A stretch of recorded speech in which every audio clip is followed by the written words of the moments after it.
Pada tahun 2019, Glacier National Park menghapus tanda-tanda gletser akan hilang pada 2020 dan semua orang mengira bahayanya sudah berakhir.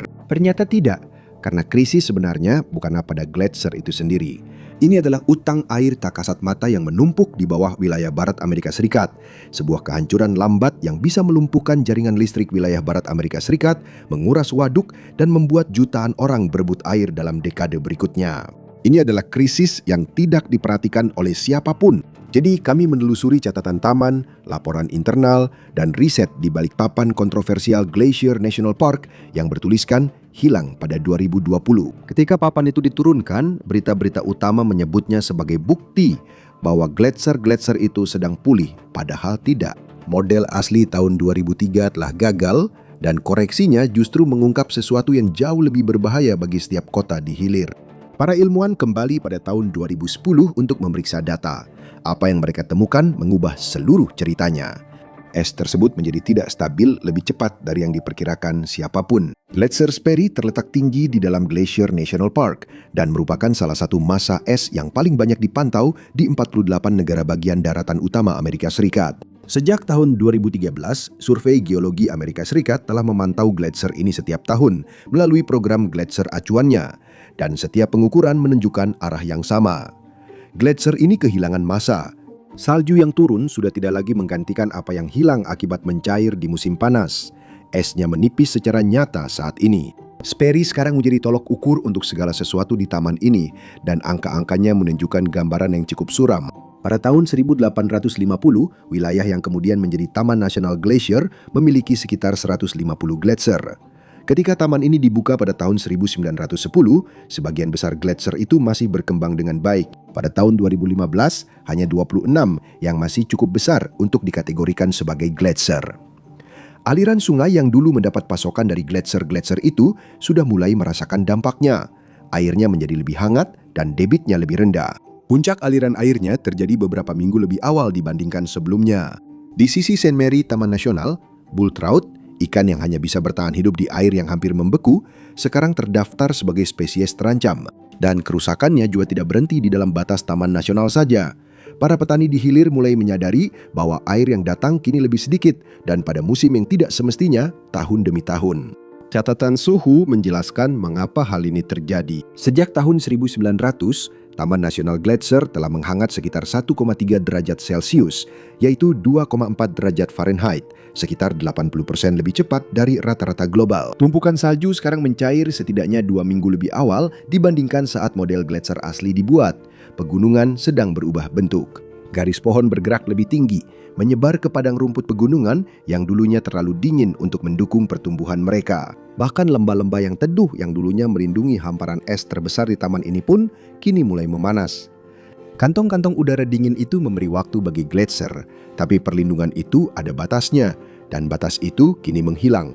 Pihak taman sendiri enggan membicarakannya, dan ada alasannya. Jumlah pengunjung secara rutin hampir mencapai 3 juta per tahun. Brosur-brosur mengilap masih menampilkan gletser dan pegunungan bersalju. Para penjaga taman masih menunjukkan gletser Grinnell dari jalur yang sama yang dilalui orang 50 tahun lalu. Namun, titik-titik pengamatan kini semakin dekat ke tempat es dulu berada. Para ilmuwan yang meneliti taman ini jauh lebih pesimis. Dan Fagre, peneliti USGS yang memimpin pemodelan awal untuk taman ini, telah menghabiskan bertahun-tahun memperingatkan bahwa tren ini bergerak ke satu arah saja. Dia menggambarkan banyak gletser yang tersisa di taman ini tak lebih dari gundukan kecil es di landscape tersebut. Karena kekhawatiran sebenarnya bukanlah apakah prediksi lama itu meleset beberapa tahun. Yang jadi masalah adalah apa yang terjadi ketika cadangan es stabil terakhir di Pegunungan Rocky benar-benar berhenti berfungsi. Gletser bukan hanya air beku yang berada di atas gunung, itu lebih seperti sebuah mesin. Gletser menangkap salju musim dingin, menahannya hingga musim semi, lalu melepaskan air secara perlahan selama bulan-bulan terpanas dan terkering. Waktu pelepasan itu sangat penting. Begitu esnya menjadi terlalu tipis, sistemnya berhenti bekerja. Salju masih turun dan masih mencair, tapi sekarang mencair lebih awal di bulan Mei bukan Agustus, dan langsung mengalir deras ke hilir sekaligus. Total volume airnya bisa terlihat sama, tapi waktunya semuanya sudah berubah. Dan di Amerika Serikat bagian barat, waktu adalah segalanya. Itu sudah terjadi pada banyak massa es kecil di taman ini. Mereka masih terlihat di foto satelit, tapi mereka tidak lagi berperilaku seperti gletser. Bagi USGS, mereka dianggap stagnan, dan meskipun mereka mungkin terlihat sama, sekarang mereka bekerja dengan cara yang berbeda. Retakan pertama muncul di bagian sistem air yang paling lemah, dan salah satu contoh yang menonjol terjadi tepat di luar bab, Montana. Dan tidak ada yang mau membicarakannya, karena hal itu memperlihatkan betapa rapuhnya seluruh sistem sebenarnya. Pada tanggal 17 Juni 2024, sifon kanal Saint Mary meledak. Kebocoran pertama terjadi pada pukul 8.45 pagi. Menjelang sore, kedua pipa sifon telah gagal total. Erosi yang terjadi sedalam 30 hingga 50 kaki. Kanal tersebut membawa 600 kaki kubik air per detik saat jebol. Tim Biro Reklamasi sudah mengetahui salah satu pipa mulai retak.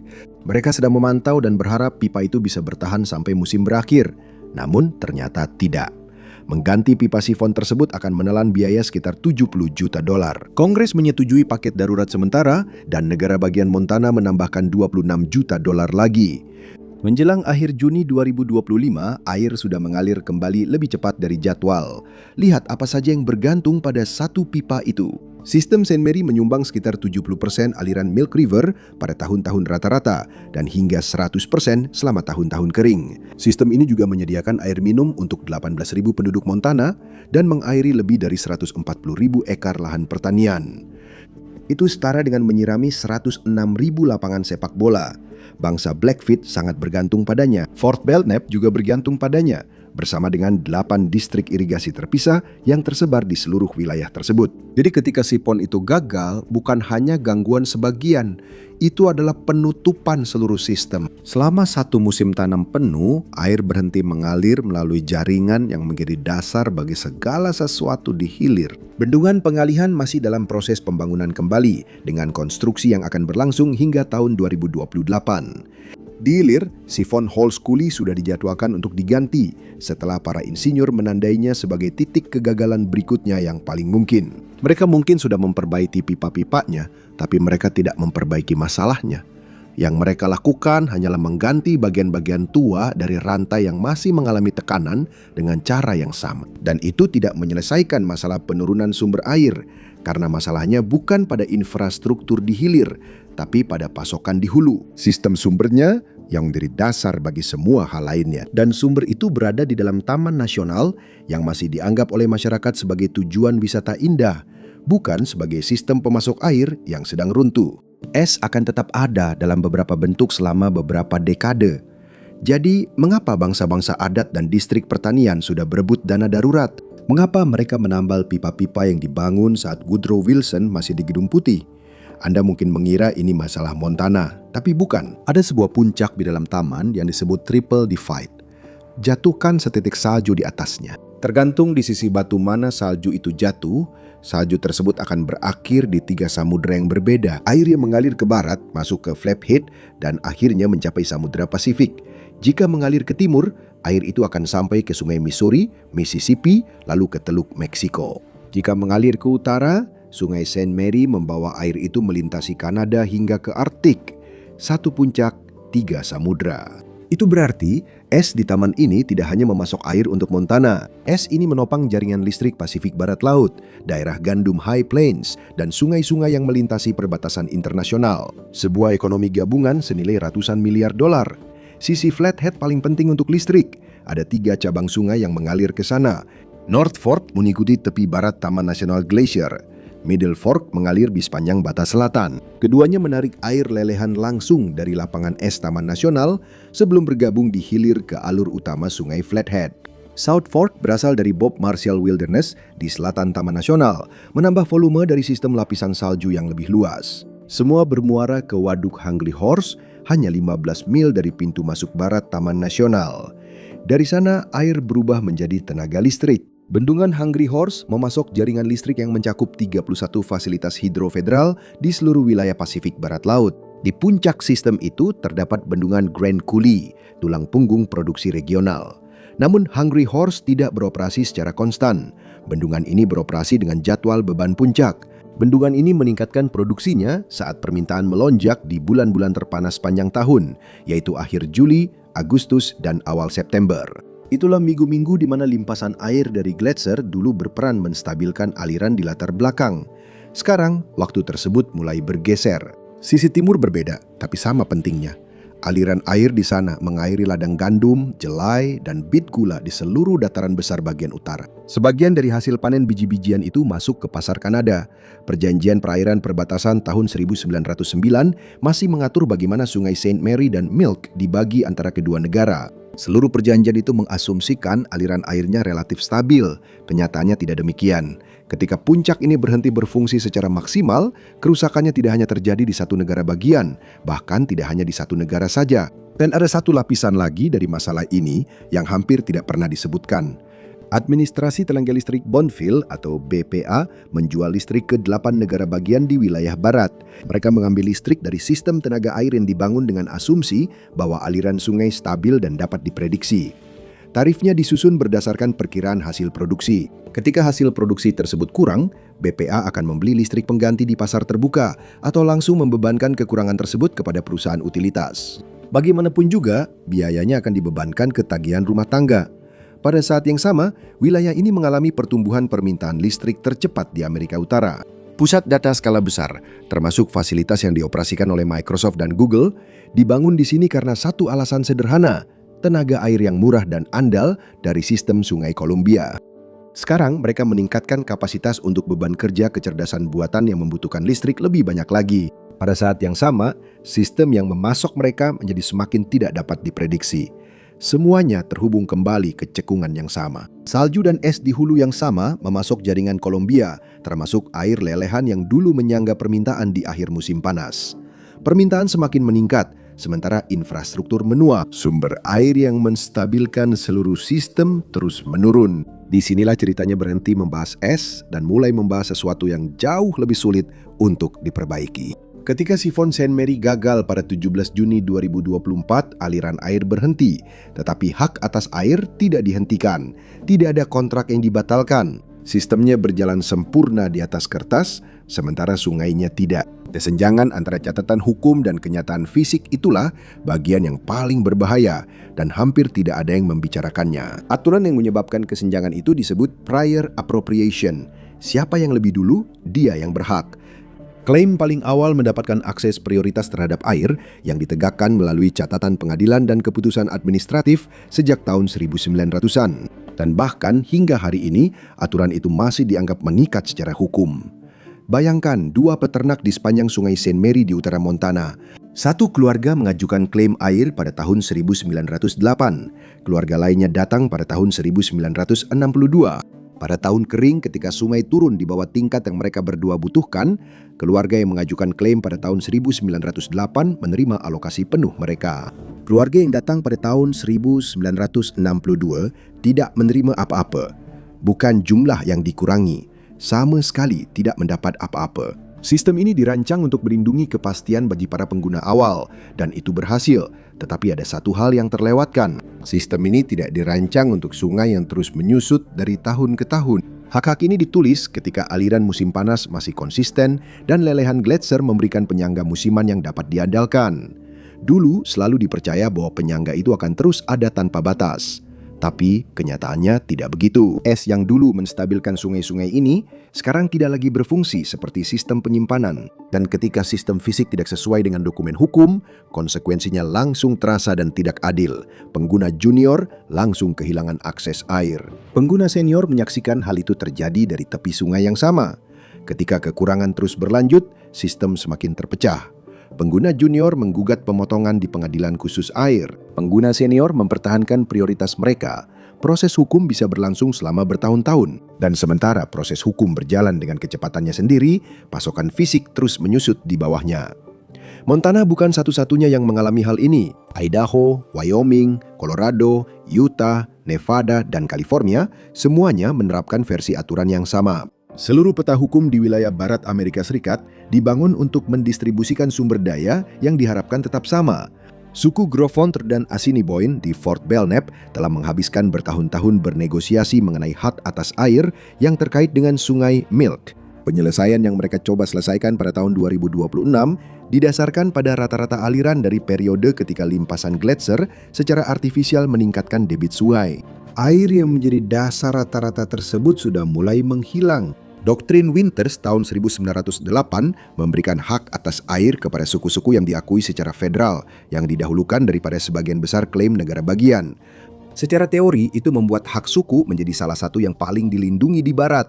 Namun dalam praktiknya, hak-hak tersebut hanya seandal sungai yang menjadi sumber air yang dijanjikan kepada mereka. Dan sungai itu berubah lebih cepat daripada yang bisa diantisipasi oleh kesepakatan manapun. Kesenjangan yang sama antara alokasi dan kenyataan yang memecah Montana kini mengancam perjanjian air lintas batas terbesar dalam sejarah Amerika Utara. Perjanjian Sungai Columbia mengatur pengendalian banjir dan koordinasi pembangkit listrik tenaga air di seluruh wilayah Amerika Serikat dan Kanada selama beberapa dekade dan secara luas dianggap sebagai model stabilitas lintas batas. Lalu pada tahun 2025, negosiasi tiba-tiba terhenti. Perjanjian yang menjadi dasar seluruh sistem ini sekarang berada dalam ketidakpastian, tepat pada saat sistem fisik yang menjadi acuannya mulai berubah menjadi tidak dikenali lagi. Dan waktunya sangat penting, karena perjanjian air tidak berjalan dalam ruang hampa.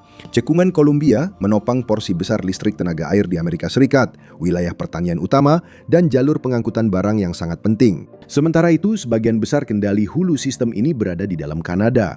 Perjanjian tersebut dibuat dengan asumsi bahwa sungai itu sendiri akan tetap dapat diprediksi. Asumsi itu mulai runtuh.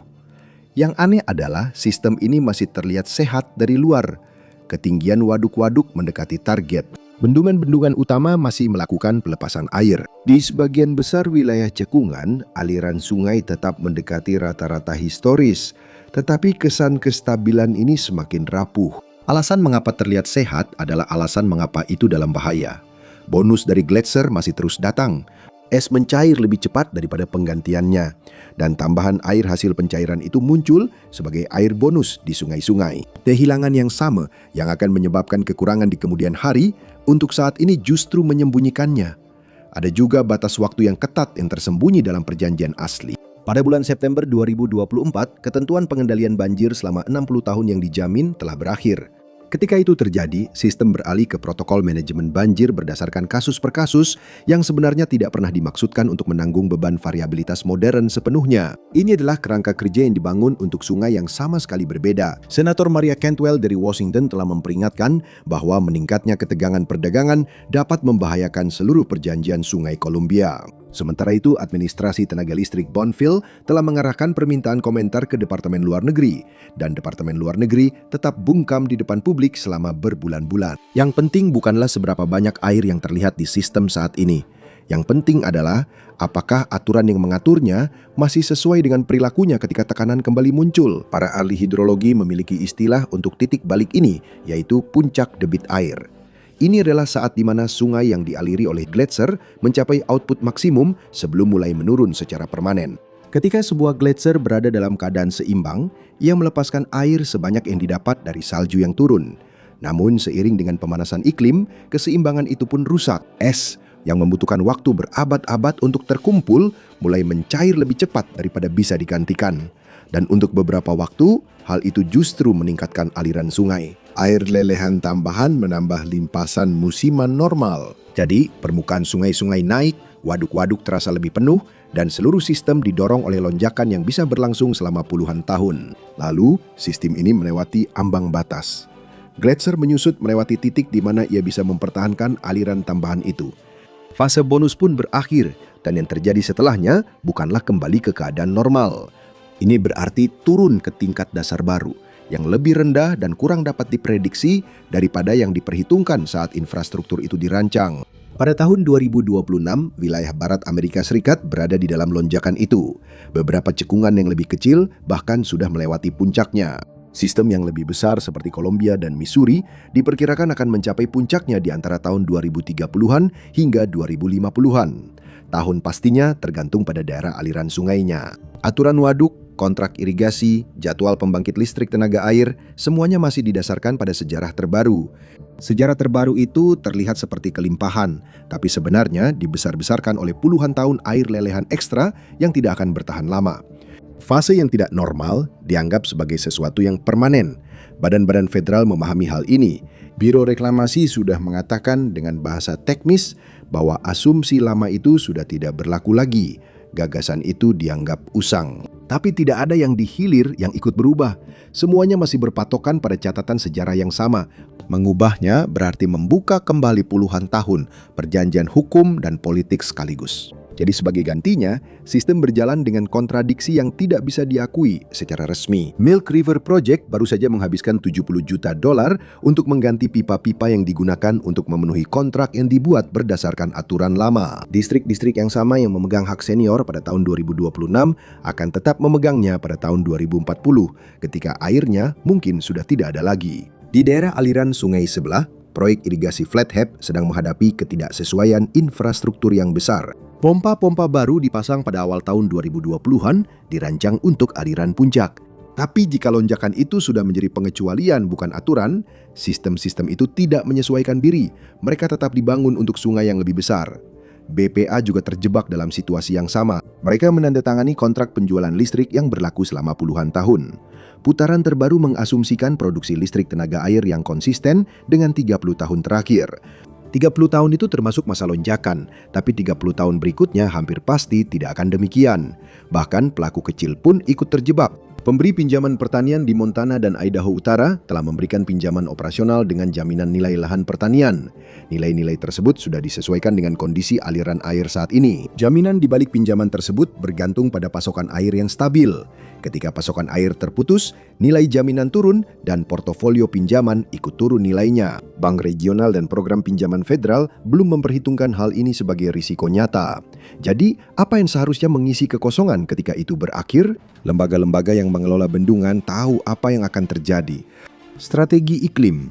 Biro Reklamasi secara terbuka mengakui bahwa catatan sejarah tidak lagi menggambarkan kondisi di masa depan. Korps Insinyur Angkatan Darat Amerika Serikat telah membuat proyeksi yang disesuaikan dengan iklim untuk sistem Sungai Columbia. Kantor regional telah menugaskan beberapa studi dampak di seluruh cekungan untuk memahami apa arti perubahan hidrologi terhadap operasi di lapangan.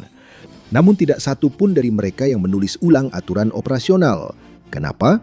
Karena mengubah aturan mengancam kepemilikan.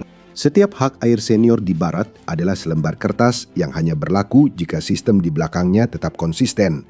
Begitu dasar aturannya berubah secara resmi, surat-surat itu akan dipersengketakan dan semua orang dalam sistem itu mengetahuinya. Jadi ilmu pengetahuan terus berkembang dalam laporan internal dan skenario iklim. Tetapi sistem yang terlihat oleh publik tidak ikut bergerak. Keputusan-keputusan masih akan mengikuti kerangka lama karena mengubahnya akan memicu pertikaian yang tidak ada satupun lembaga yang mau bertanggung jawab untuk menghadapinya. Itu menciptakan realitas yang terbelah di dalam institusi. Satu versi sungai ada di dalam model dan perakiraan. Versi lainnya ada di dalam izin dan kontrak. Dan versi kedua inilah yang masih mengatur apa yang benar-benar dibangun, didanai, dan disalurkan. Bukan karena informasinya hilang, tetapi karena bertindak berdasarkan semua informasi itu sekaligus akan melanggar terlalu banyak kesepakatan sekaligus. Undang-Undang Keamanan Air Montana Utara sekarang sedang diproses di Kongres. Undang-undang ini mengusulkan pendanaan tambahan sebesar 1,5 miliar dolar untuk Milk River Project. RUU ini membahas kanal-kanal yang sudah tua, bendungan yang rusak, dan penyimpanan air. Namun RUU ini tidak membahas apa yang akan disalurkan oleh struktur-struktur yang telah dibangun kembali tersebut. Es tidak bisa lagi berfungsi sebagai penyangga di akhir musim panas seperti biasanya. Korps Angkatan Darat menghadapi masalah yang sama, hanya saja di bagian sistem yang berbeda. Mereka mengelola pengendalian banjir di seluruh cekungan sungai utama. Mereka sudah tahu pola banjir lama tidak berlaku lagi, tidak seperti dulu. Karena urusan administrasi tidak ada yang berjalan. Sistemnya tetap berjalan, meskipun orang-orang yang menjalankannya paham bahwa dasar di bawahnya sedang berubah. Dan ketika ketidaksesuaian itu akhirnya muncul, itu tidak akan muncul di semua tempat sekaligus. Itu akan muncul di suatu tempat tertentu terlebih dahulu. Setiap proyeksi aliran pasca lonjakan menunjuk ke arah yang sama. Aliran di cekungan yang mendapat pasokan dari sisa es taman itu akan menurun. Suatu saat antara tahun 2030-an dan 2050-an, aliran dasar musim panas akan turun drastis dan tidak akan kembali lagi.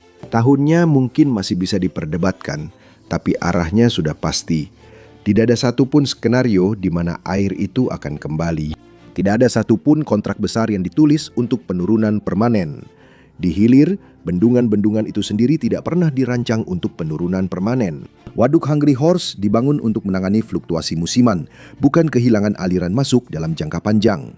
Ketika permukaan air turun terlalu jauh, sistem tidak lagi berfungsi sebagai penyangga dan mulai berfungsi sebagai hambatan. Turbin kehilangan efisiensi dan berhenti berproduksi. Dan di luar infrastruktur, pola ini terulang di bidang pertanian. Seluruh wilayah berkembang dengan asumsi aliran air yang tinggi akan terus berlanjut. Lahan diubah, utang diambil, dan produksi ditingkatkan untuk menyesuaikan dengan pola air yang sebenarnya sudah mulai menghilang. Tak satu pun dari itu bisa menyesuaikan diri seketika. Jadi ketika perubahan itu akhirnya terjadi, perubahan tersebut tidak akan datang sebagai koreksi menyeluruh pada sistem. Perubahan itu akan datang sebagai serangkaian kegagalan lokal, dari satu pertanian ke pertanian lain, dari satu distrik ke distrik lain. Sekarang mereka semua mencari air ke tempat lain, dan mungkin air itu tidak ada di sana. Sebenarnya tidak ada rencana cadangan, setidaknya tidak dalam skala yang dibutuhkan. Mata pencaharian tak terhitung banyaknya peternak, petani, suku, bahkan masa depan ekonomi AI bergantung pada Sungai Columbia. Mereka mengira alirannya tak terbatas, padahal tidak. Sungai itu punya tanggal kedaluarsa.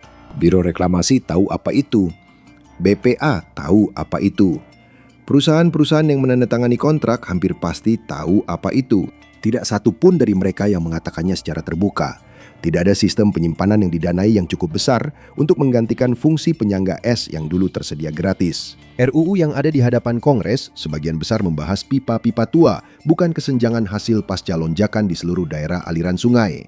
Tidak ada kesepakatan internasional yang menyesuaikan pembagian saat aliran fisik menurun, setidaknya tidak dalam bentuknya yang sekarang. Dan di dalam Badan Reklamasi atau INTI, tidak ada aturan yang memicu pembangunan baru ketika model jangka panjang menunjukkan tanda bahaya. Semua strategi yang ada tetap berada di dalam sistem yang sekarang. Irigasi dengan efisiensi lebih tinggi, perluasan waduk skala terbatas, perakiraan yang lebih baik, dan konservasi dari sisi permintaan. Semua itu hanya membantu secara terbatas, tapi tidak ada satu pun yang bisa menggantikan penyimpanan air yang dulu diberikan es secara gratis. Dibandingkan dengan wilayah lain, yang menonjol di sistem utara bukan hanya tekanannya, tapi juga kurangnya respons yang terlihat. Di barat daya, krisis ini sudah menjadi konsumsi publik selama bertahun-tahun. Nevada telah membangun kembali seluruh model konservasinya berdasarkan kelangkaan. Penggunaan air di luar ruangan sangat dibatasi. Penataan landscape dikurangi blok demi blok. Kota-kota seperti Las Vegas telah menjadikan penghematan air sebagai upaya publik yang nyata. Di seluruh Arizona dan California, responsnya masih terus berlangsung. Batasan air tanah, pengurangan wajib, lahan pertanian yang dibiarkan tidak ditanami, dan perdebatan publik yang terus-menerus tentang siapa yang akan mendapat lebih sedikit dan kapan. Bahkan industri-industri baru pun dipaksa untuk membenarkan permintaan mereka terhadap pasokan yang semakin menyusut. Masalahnya tidak disembunyikan untuk nanti. Masalah ini diperdebatkan secara terbuka. Bagian dari sektor pertanian California sudah diberitahu untuk mengurangi skala usahanya. Di pinggiran kota Arizona yang terus berkembang, batasan pemompaan semakin diperketat dari tahun ke tahun. Bahkan upaya ekstraksi litium yang sedang berkembang di barat daya mencerminkan kenyataan yang sama. Tekanan pada sumber daya air diperlakukan sebagai kendala utama. Namun lebih ke utara, situasinya terlihat sangat berbeda. Di cekungan-cekungan yang mendapat pasokan dari Glacier National Park, tekanannya ada, tetapi tertutupi oleh faktor waktunya. Lonjakan aliran air membuat sistem terlihat stabil, meskipun fondasinya melemah. Pipa-pipa masih mengalirkan air, kontrak-kontrak masih dipenuhi. Perjanjian-perjanjian masih terbaca seolah tidak ada yang benar-benar berubah. Jadi tidak ada kampanye konservasi publik besar-besaran di tempat-tempat seperti Great Falls. Tidak ada pembatasan penyiraman di tingkat negara bagian di Idaho, hanya pembatasan lokal kecil seperti pengendalian yang lebih ketat pada sambungan irigasi baru di beberapa bagian Flathead. Bukan kesadaran publik yang lebih luas. Urgensinya sudah terlihat dalam data, tetapi di lapangan rasanya seolah-olah semuanya normal. Bagian tersulit bagi komunitas yang terdampak adalah orang-orang yang paling rentan justru memiliki suara paling sedikit. Petani gandum di Phillips County tidak menandatangani perjanjian Sungai Columbia. Peternak di dekat Hever tidak menyetujui kontrak Hungry Horse. Anggota suku di reservasi Blackfeet tidak memberikan suara pada perjanjian perairan perbatasan. Mereka akan menjadi yang pertama menanggung akibat ketika air tidak lagi datang sesuai jadwal. Dan mereka juga akan menanggung dampak yang paling berat. Peternak seperti Joe Kip dan Terry Lennis Zink sudah mengalami sendiri apa yang terjadi ketika es menghilang. Selama beberapa generasi, tumpukan salju dan gletser secara perlahan mengaliri sungai-sungai kecil, menjaga padang rumput tetap hijau, dan membantu para peternak bertahan dari panas terik di bulan Agustus. Lennis Zink telah melihat lahannya berubah menjadi debu beberapa bulan lebih awal dari biasanya. Tanpa air, pegunungan yang dingin mengalir ke saluran irigasi, rumput langsung berhenti tumbuh. Dan ketika rumput menghilang, semuanya mulai runtuh bersamanya. Chokip telah melihat lubang-lubang air mengering dan sungai-sungai kecil menyusut hingga hampir tidak ada, tepat saat ternak sangat membutuhkannya. Para peternak didorong untuk mengambil keputusan yang mustahil. Mereka harus memilih antara menjual ternak lebih awal atau menghabiskan ribuan dolar untuk mengangkut air ke lahan yang dulunya menyediakan air secara gratis. Ini bukan hanya soal beternak. Bagi bangsa Blackfeet, ini tentang mempertahankan cara hidup yang telah ada di sini selama beberapa generasi. Jadi sekarang mereka beradaptasi seiring perubahan yang terjadi. Mereka memperjuangkan hak atas air mereka, memulihkan lahan basah, bahkan membangun struktur yang meniru bendungan berang-berang untuk memperlambat limpasan dan menahan air sebelum menghilang. Karena di reservasi Blackfeet, mencairnya es gletser bukanlah cerita perubahan iklim yang jauh di sana. Itu sudah mengubah siapa yang bisa tetap tinggal di tanah ini. 26 gletser yang telah diberi nama dan masih ada di dalam Taman Nasional itu sangat penting. Dan apakah mereka masih akan ada dalam beberapa tahun ke depan masih menjadi perdebatan. Ini adalah topik yang sangat subjektif. Tapi yang jelas adalah gletser akan menyusut ketika pencairan di musim panas melebihi jumlah salju yang turun di musim dingin. Banyak dari hal itu ada di tangan alam, pemanasan global, dan meningkatnya emisi gas rumah kaca. Kamu mungkin juga berpikir penting untuk dicatat bahwa mereka adalah satu-satunya sumber air di cekungan itu, tapi sebenarnya tidak pernah begitu. Volume total air lelehan mereka kecil dibandingkan dengan tumpukan salju musiman dan air tanah. Mereka melepaskan air di bulan-bulan ketika tidak ada sumber lain yang melakukannya. Peran waktu itu tidak bisa digantikan oleh proyek apapun. Kamu tidak bisa menyelesaikan masalah ini hanya dengan uang. Ketika pola pelepasan air ini terganggu, semua yang dibangun di sekitar air musim panas juga akan rusak. Sungai-sungai tidak akan gagal secara bersamaan. Sungai-sungai itu akan gagal berfungsi pada bulan-bulan ketika semua orang paling bergantung pada mereka. Juli dan Agustus, masa terpanas sepanjang tahun ketika ladang membutuhkan air dan permintaan listrik melonjak. Dan itu menciptakan tekanan untuk mencari solusi. Selama lonjakan itu terus berlangsung, masih ada ruang untuk bertindak. Masih ada waktu untuk membangun kembali penyimpanan dan menyesuaikan harapan. Tapi pilihan-pilihan itu lambat dan mahal, dan terus-menerus terpinggirkan oleh keadaan darurat yang terasa lebih mendesak. Sifon yang rusak, bendungan yang rusak, pertarungan di pengadilan soal alokasi, satu putaran perbaikan lagi. Setiap masalah ditangani secara terpisah. Tidak ada satupun yang terhubung kembali ke perubahan besar yang mendasarinya. Jadi sistemnya tetap sibuk, bukan karena sudah siap, tapi karena terus-menerus memperbaiki apa yang baru saja rusak. Dan itulah jebakannya. Semakin lama, semuanya tetap berjalan, semakin terlihat normal. Dan semakin terlihat normal, semakin sulit untuk membenarkan perubahan besar-besaran. Pada saat perubahan itu terlihat jelas dalam kehidupan sehari-hari, pilihan yang mudah sudah tidak ada lagi. Infrastruktur masih akan tetap ada. Kesepakatan-kesepakatan masih tetap berlaku. Tapi kondisi yang menjadi dasar dibangunnya semua itu sudah tidak ada lagi. Ceritanya selalu kembali ke satu fakta inti. Es di Glacier National Park bukan sekadar pemandangan. Es itu telah menjadi bagian dari sistem air di barat sejak orang mulai mengukurnya sebagai sesuatu yang dianggap cukup andal untuk membangun segala sesuatu di atasnya. Padahal sebenarnya tidak pernah demikian. Lembaga federal membuat perencanaan berdasarkan itu. Begitu juga dengan kantor air, negosiator perjanjian, pemberi pinjaman, perusahaan utilitas, dan pengelola kota. Sekarang semakin jelas bahwa es itu bukan hanya menyusut. Masalahnya adalah begitu banyak hal yang dibangun di hilir sangat bergantung padanya tanpa pernah mengakuinya. Sekarang sistemnya sudah mencapai batas dan tidak ada cadangan untuk sesuatu yang dulu dianggap permanen. Terima kasih sudah bergabung dengan saya hari ini. Saya harap Anda menikmati videonya. Dan jika Anda ingin melihat lebih banyak video seperti ini, silakan pertimbangkan untuk berlangganan dan aktifkan notifikasi. Itu benar-benar membuat perbedaan. Terima kasih sekali lagi dan sampai jumpa lagi di Map Pack berikutnya.